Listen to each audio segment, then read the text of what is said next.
Welcome to the world of terror and uncertainty. In this spine-chilling adventure, the game is far from over. With each passing moment, the danger intensifies and the stakes rise. You will be pushed to the limits of your wits as you try to survive in this world of fear. Every turn brings new challenges and surprises, and you never know what's lurking around the next corner. Will you be able to escape the nightmare that awaits you? Or will you become just another victim in this terror game? So prepare yourself for a ride you'll never forget. Because the only thing certain in this world of horror is that you'll never be the same again. The clock is ticking, and the game isn't over yet.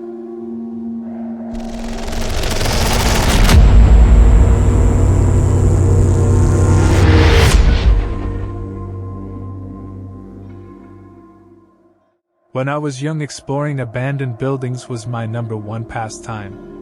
One day I was walking by the orphanage home. I had walked by the grounds many times, but I had never been on the grounds itself.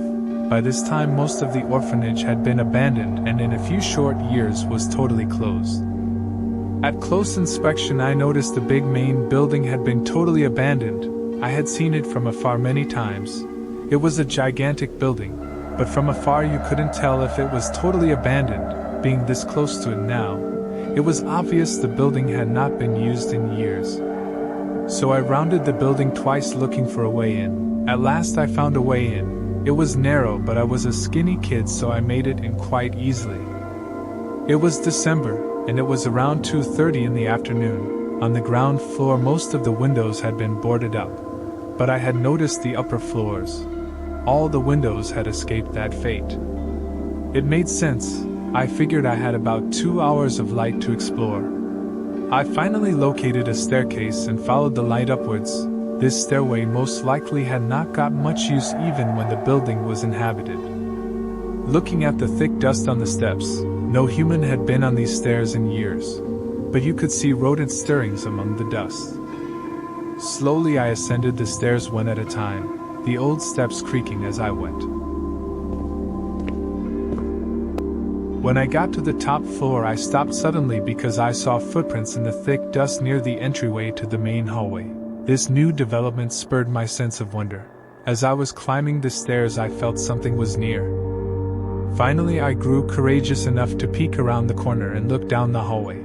That's when I saw 2 girls about my age standing at the far end of the hallway by the window with their backs towards me. Slowly I started down the hallway. With all the creaking of the floorboards the girls had to know I was there behind them. But they never turned around or moved at all for that matter. I crept up to about 20 feet away when one girl slightly turned her head and said, "Don't come any closer."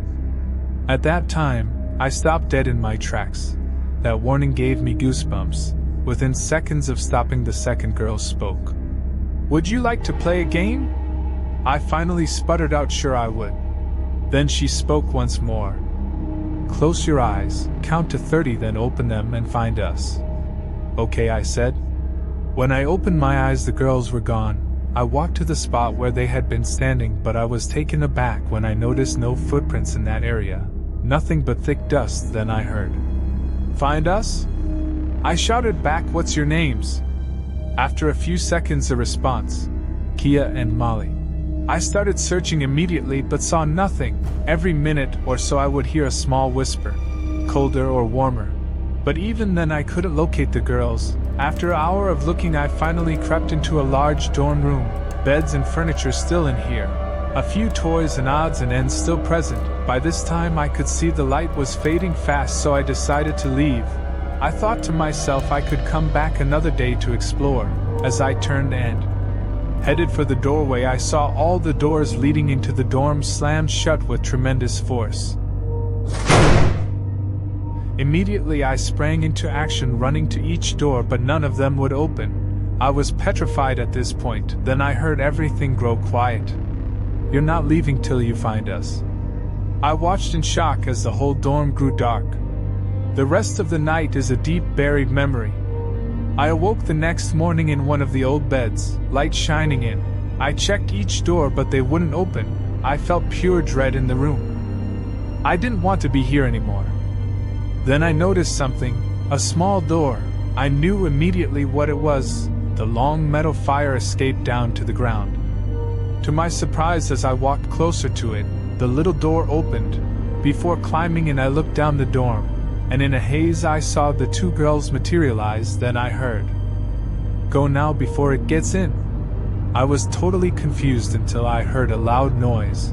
I turned around and saw the farthest door ripped from its hinges, and it flew across the dorm, smashing into the wall. Then I heard screaming.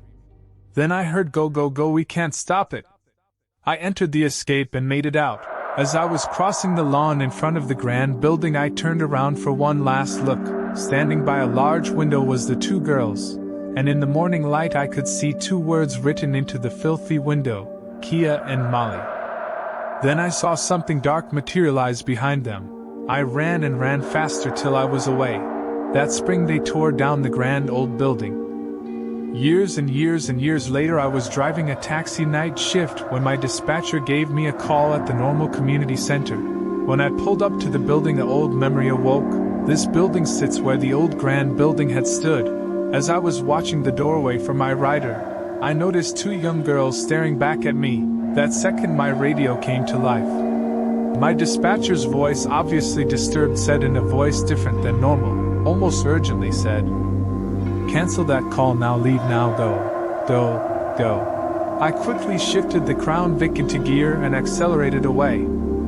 Later that evening I returned to the office and asked my dispatcher about that call, but she acted like the whole thing never happened, and I actually believed her. But it did happen.